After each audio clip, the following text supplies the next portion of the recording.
Salut et bienvenue pour ce nouvel épisode du Palalogue, la série dans laquelle je vous dévoile les dessous de mon serveur Minecraft, combien ça rapporte, combien ça coûte, quels sont nos plans en behind the scenes, et ma voix est en train de nous quitter, c'est pas grave, on va faire avec. Le 9 septembre dernier, on a sorti la V9 de Palladium. Voilà, sur Palladium, on fait à peu près 2 resets par an, c'est-à-dire qu'on supprime tout le monde recommence au même pied d'égalité, et c'est un petit peu la tradition sur le serveur. Généralement, c'est les périodes où il y a le plus de joueurs, et c'est aussi les périodes qui nous permettent de faire un petit peu un trésor de guerre. Qui dit plus de joueurs, dit plus de revenus, et ça nous permet d'encaisser les fins de saison où généralement on est dans le rouge. Comme me l'ont fait remarquer beaucoup de commentaires, ça faisait longtemps que j'avais pas fait un point financier par rapport à Palladium. Alors c'est pas que je voulais plus en parler, c'est que je pense que j'avais pas grand chose de très intéressant à rajouter et à dire de plus sur la dernière vidéo que j'avais faite, donc j'ai laissé un petit peu ça sur le côté. Mais pas de panique, aujourd'hui on va faire le bilan de la V9, combien est-ce que ça nous a rapporté, est-ce qu'on est finalement dans le vert? Vous allez avoir la réponse juste après ce petit espace publicitaire de Odoo. Hop hop hop, Odoo, vous savez ce que c'est? C'est une plateforme qui réunit plein d'applications qui vous permettent de gérer votre activité au quotidien et entre autres de créer des sites comme le devlog de Palladium. C'est le site sur lequel vous pouvez retrouver les dernières infos sur les mises à jour de Palladium. Grâce à ça, même moi je suis au courant de ce qui se passe sur Palladium. Grâce à Odoo, vous pouvez réaliser tous vos projets de site web, que ce soit d'e-commerce, d'entreprise ou même un blog. C'est hyper simple d'utilisation et en 4 petites étapes, vous avez déjà votre site web et vous pouvez le personnaliser entièrement comme bon vous semble. Vous pouvez mettre vos textes, vos images et vous pouvez même dynamiser votre site avec les outils à disposition. Genre là par exemple, cette image, vous pouvez l'animer en quelques clics et tout de suite votre site aura un look de pro. Vous pouvez même intégrer vos images dans une tablette ou dans un smartphone par exemple. Regardez là, quand je scroll, l'image se déplace, je trouve ça ultra stylé. La mise en page est super intuitive, je peux utiliser la grille par exemple pour déplacer facilement mon image. Là par exemple, on va créer un nouvel article pour le devlog, j'ajoute une image, j'écris le titre de mon article, je peux même modifier la police d'écriture, hein, on est d'accord. Voilà, regardez, on a le prochain article du devlog. Oui, bon ok, j'ai que le titre, mais c'est parce que c'est Zeldaon qui sait ce qu'il y aura exactement dedans.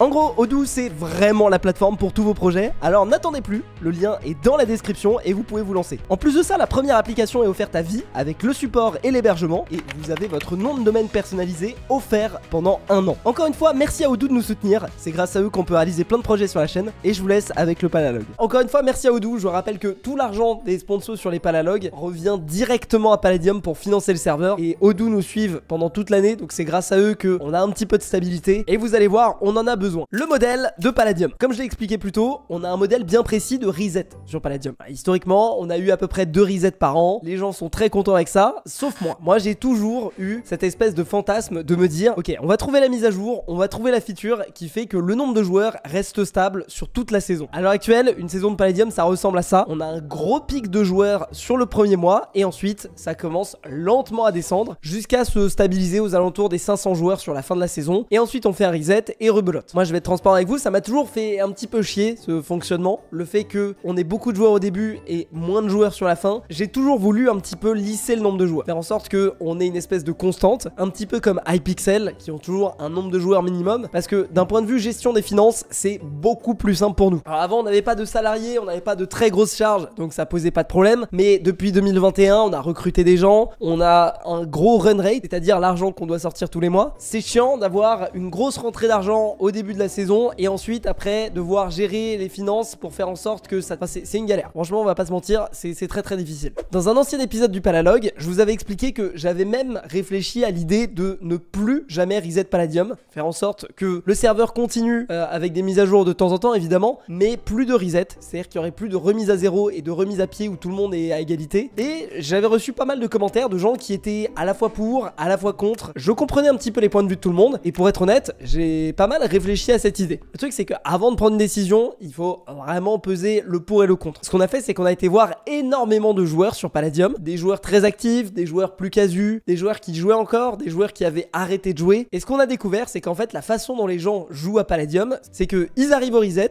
ils font leur saison, et une fois qu'ils en ont marre, qu'ils ont arrêté de jouer, et bah ils arrêtent de jouer et ils attendent le prochain reset pour revenir. En fait, la stabilité dont je vous parlais juste avant, on s'est rendu compte qu'on l'avait déjà, mais on l'a à l'échelle de la saison. C'est-à-dire qu'en fait, si on prend du recul, on sait que à peu près à 3 mois de la saison, on aura tant de joueurs, à peu près à 5 mois, on aura tant de joueurs, etc., etc. Et que c'est à nous de travailler les remises à zéro du serveur pour qu'on soit pas dans le rouge. Bon, le fait est que nous, on avait prévu à la base de faire le prochain reset en décembre, sachant que le précédent c'était en février. Pour que vous puissiez vous rendre compte, ça veut dire qu'il y a quasiment 9 mois entre deux resets. On n'a jamais fait une période aussi longue et pour cause en fait. On s'est rendu compte en juillet qu'on commençait à avoir peut-être un petit peu moins de joueurs que ce qu'on espérait. Alors forcément après l'été, pour les serveurs Minecraft d'expérience, c'est pas du tout la bonne période. C'est vraiment une période éclatée, les gens partent en vacances, il y a beaucoup moins de joueurs et c'est beaucoup plus difficile de faire tourner un serveur Minecraft l'été que le reste du temps. Ok, fair enough. Mais bon, on est quand même arrivé à une conclusion de se dire que, ok, est-ce que les gens, après leurs vacances d'été, ils vont quand même revenir jouer sur Palladium? Est-ce qu'ils vont pas se dire, ok, j'attends le prochain reset?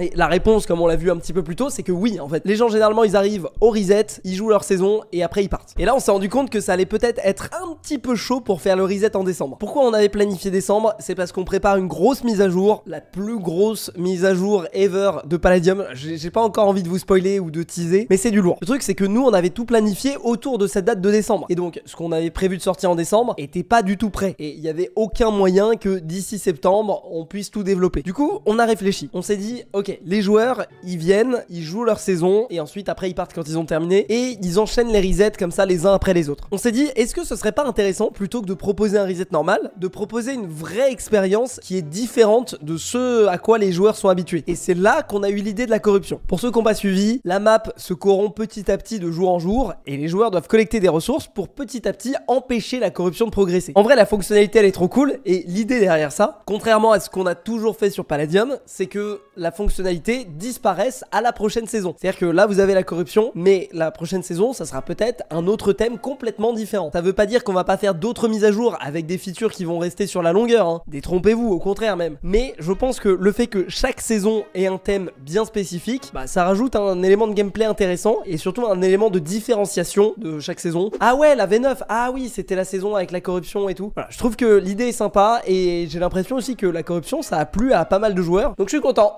On va pas se mentir aussi, il y avait une contrainte en termes de temps. Il fallait que ça soit une fonctionnalité qui puisse être game designée, développée en moins de 1 mois et demi. Là-dessus, l'équipe de dev a fait un travail de gros malade. Notamment, gros big up à Aurélien et à Zel qui ont charbonné comme pas possible tout l'été pour que ça sorte en septembre. Et le résultat était à la hauteur puisque c'était, je pense, l'ouverture avec le moins de bugs. Donc vraiment, là c'est cool. On arrive petit à petit à se professionnaliser, à se décoller de l'image pas la bug qu'on se tape depuis des années et des années. Donc ça fait vraiment super plaisir. Bon, maintenant ce constat, qu'est-ce que ça dit sur la direction future de Palladium? Bon, je rentrerai en détail sur le point financier après, mais aujourd'hui on va pas se mentir, Palladium est au mieux à l'équilibre, au pire en déficit. Nice.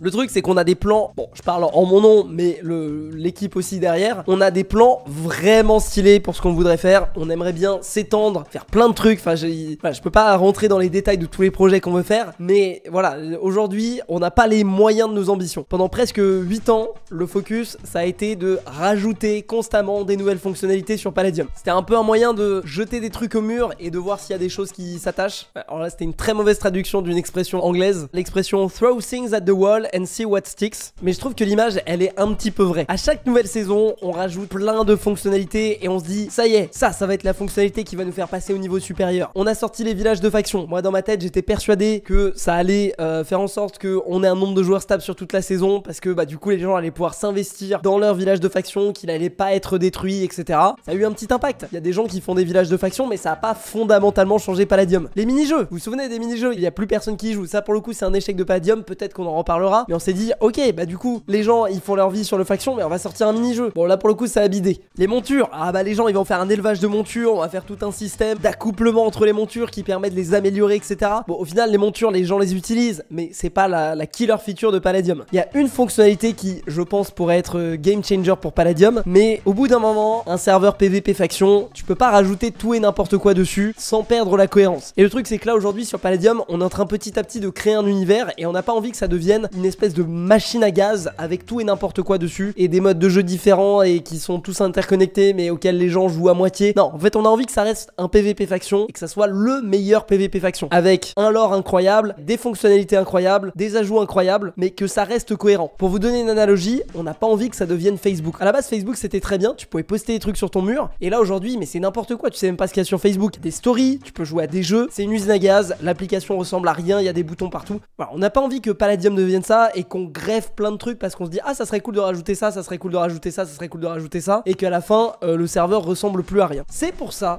que à partir de maintenant, on adopte une nouvelle stratégie sur Palladium. Aujourd'hui, Palladium c'est Palladium et Modded. Mais d'ici, j'espère 3 ans, 3-4 ans, on a envie de développer toute une offre de serveurs made by Palladium avec le même standard de qualité, avec le même esprit. J'en ai jamais parlé sur la chaîne, mais il y a quelques temps, j'ai écrit ce qui pour moi sont les valeurs de Palladium. J'ai mis sur papier les valeurs de Palladium. Alors je sais, ça fait très bullshit, ça fait très Startup Nation. Pendant de nombreuses années, je me suis refusé à faire ça parce que j'avais lu des livres qui disaient oui, alors il faut vraiment bien écrire les valeurs de votre entreprise sur papier, etc.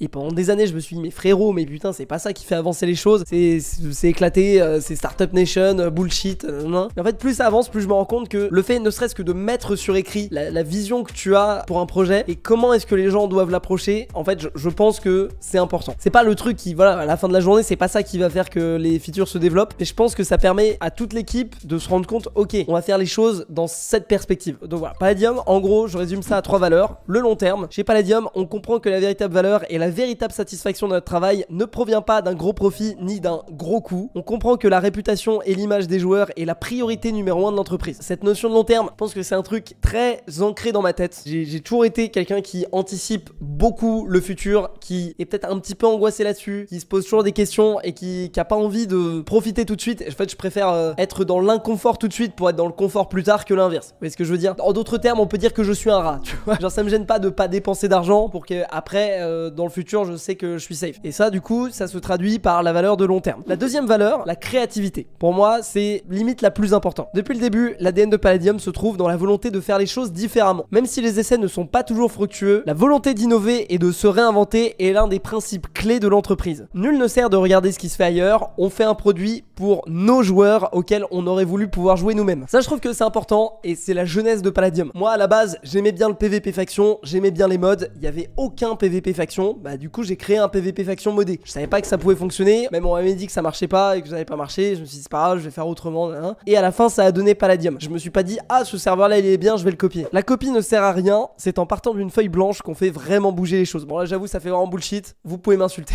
Et le dernier, c'est le souci du détail. C'est un truc qu'on a manqué pendant des années, mais pour moi, c'est hyper important. C'est le fait que chaque petite interface soit pensée jusque dans les détails. C'est le fait que l'expérience utilisateur soit vraiment léchée et travaillée jusqu'au bout. C'est le fait qu'une fonctionnalité, il n'y ait pas un petit truc de merde qui déconne et que ça soit fait à l'arrache. C'est vraiment le souci du détail. Alors évidemment, c'est jamais parfait. Il y a des trucs qui sortent sur Palladium qui auraient pu être un petit peu plus détaillés. Et encore ces dernières années, je trouve pas trop. Mais c'est la direction dans laquelle on veut aller. Parce qu'un produit parfait mais incomplet est mieux qu'un produit exhaustif mais bancal. Nous essayons toujours de proposer l'expérience la mieux pensée possible, jusque dans les moindres coins. Voilà, c'est très beau, vous me direz ce que vous en pensez. Tout ça pour dire que l'idée c'est d'avoir Palladium, PVP faction, mais à côté peut-être un autre projet avec un thème complètement différent. Je sais pas, je dis un truc complètement au pif, un projet futuriste dans le futur avec des robots et des machines. Un autre truc qui a encore rien à voir comme par exemple Modded. Voilà, Modded, on peut rentrer ça peut-être dans ces cases, même si c'est pas vraiment un serveur Minecraft, c'est plus un truc d'hébergement. C'est un truc hybride entre deux autres choses. Ça peut être un skyblock, enfin voilà, ça peut être vraiment tout et n'importe quoi, mais toujours en essayant de garder ses valeurs en tête et ses principes de base. Quel est l'avantage de faire ça plutôt que de juste se concentrer sur Palladium? C'est que je pense que, comme je disais avant, pour un PVP faction, on arrive au bout de ce qu'on peut proposer. Alors, il y a encore plein de petites features qu'on peut rajouter à droite à gauche, mais c'est des petites features en fait. C'est pas des gros trucs qui vont changer le game. Et je pense que je parle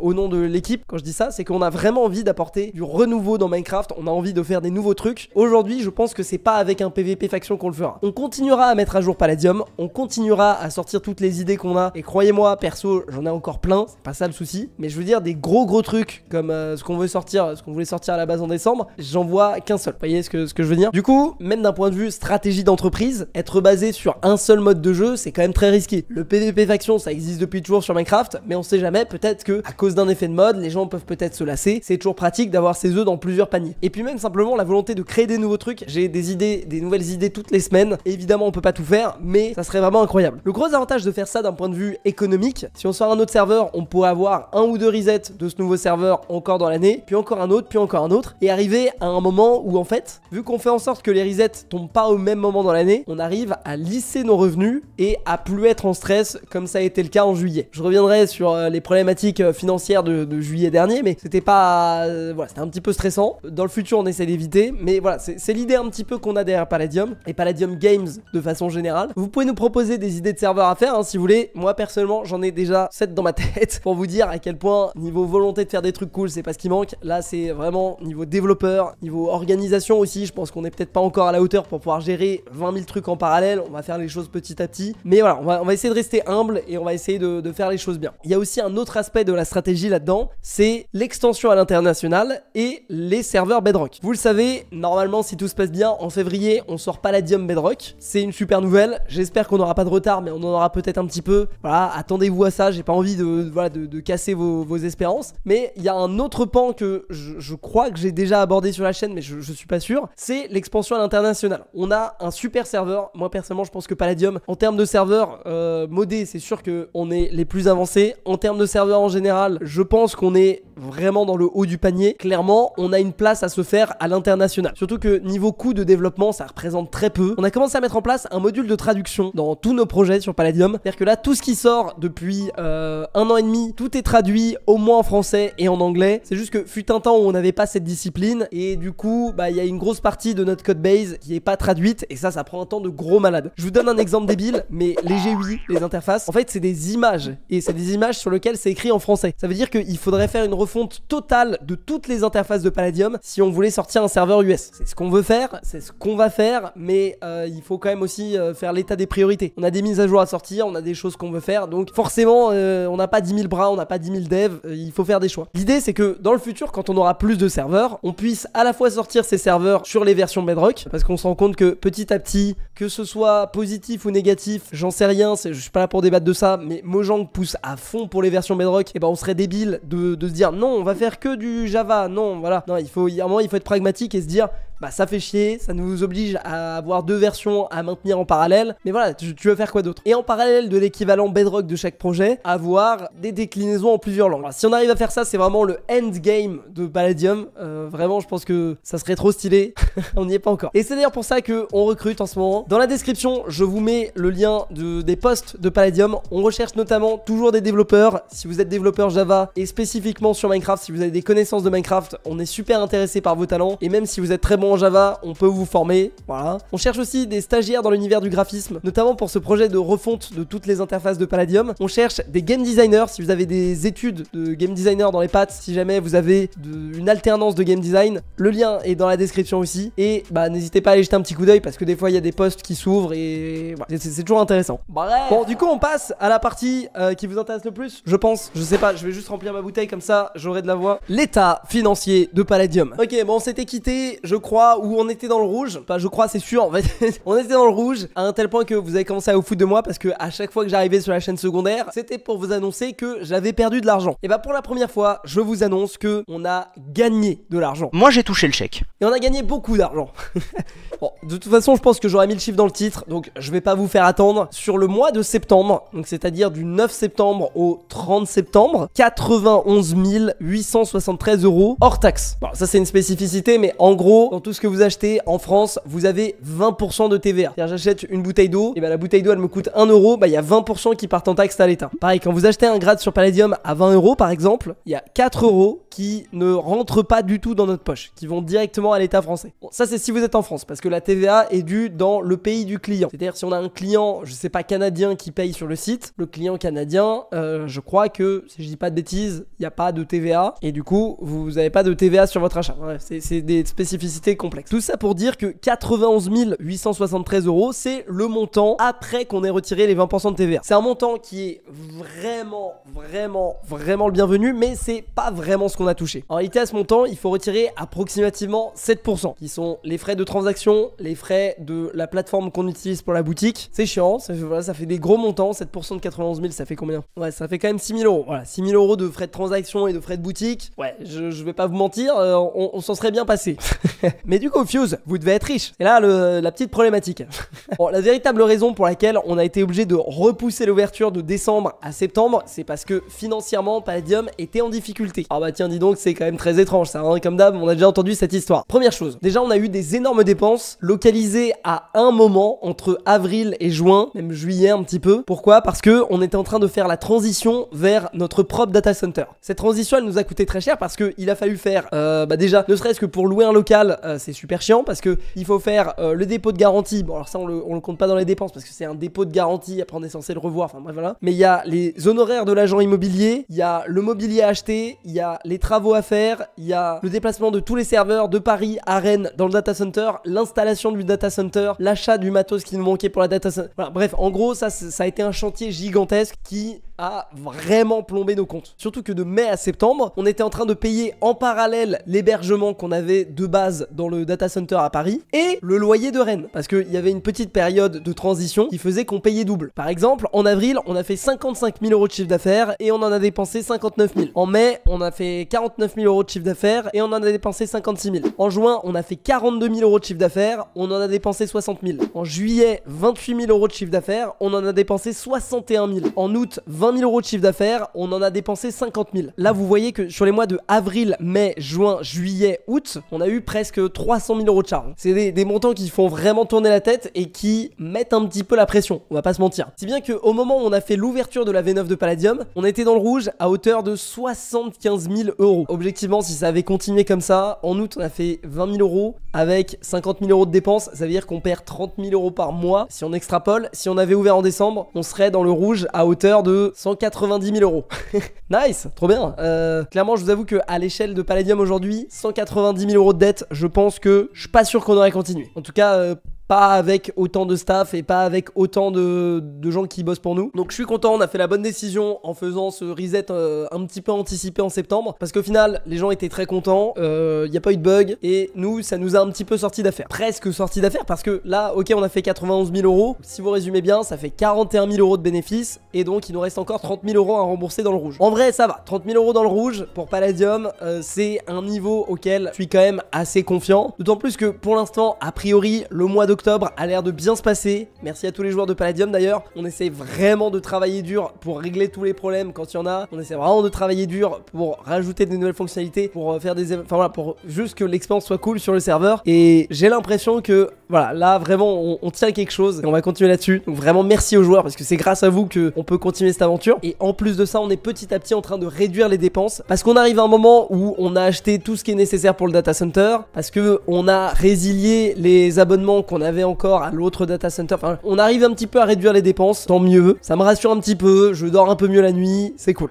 Mais du coup, on arrive à une question au niveau de la transparence. Je vais pas vous mentir, j'ai vu plein de commentaires de gens qui disaient ouais, c'est trop bien Fuse, t'es transparent sur combien rapporte Palladium, combien ça coûte, et ça fait super plaisir, tu vois, ça remplit l'ego d'avoir cette discussion. Mais d'un autre côté, je dois vous avouer que c'est pas très difficile pour moi de vous dire combien Palladium rapporte et combien Palladium coûte quand je fais que perdre de l'argent. Je veux dire, on peut pas me critiquer en me disant ouais Fuse, ah ouais, ça se fait pas, tu perds 70 000 euros avec Palladium. Bah non, forcément. Pour la première fois depuis 2 ans, peut-être que Palladium va enfin devenir bénéficiaire. C'est une grosse fierté pour moi déjà, premièrement. Ça fait plaisir, ça déstresse surtout. Je pense que ça c'est le gros avantage du truc. Et on va pas se mentir, gagner de l'argent, c'est toujours cool. Se pose la question de est-ce que je vais continuer à être aussi transparent si demain Palladium, ça permet de dégager du bénéfice et d'autant plus si ces bénéfices sont conséquents. J'aime pas tellement la culture du flex et si je fais cette vidéo, c'est pas pour dire regardez comment c'est des gros chiffres, waouh, incroyable. C'est juste parce que moi, à la place des viewers, bah, je me pose des questions et bah, j'aimerais bien un petit peu en savoir sur le dessous des entreprises, des youtubeurs que je regarde. J'ai décidé quelque chose, c'est que jusqu'ici, les retours sur les chiffres que je donne, ils ont toujours été hyper bienveillants, hyper encourageants et vraiment super cool. Et j'ai décidé que si ça restait comme ça, et bah, je continuerai à être transparent. Si demain, je me prends des shitstorms parce que ah ouais,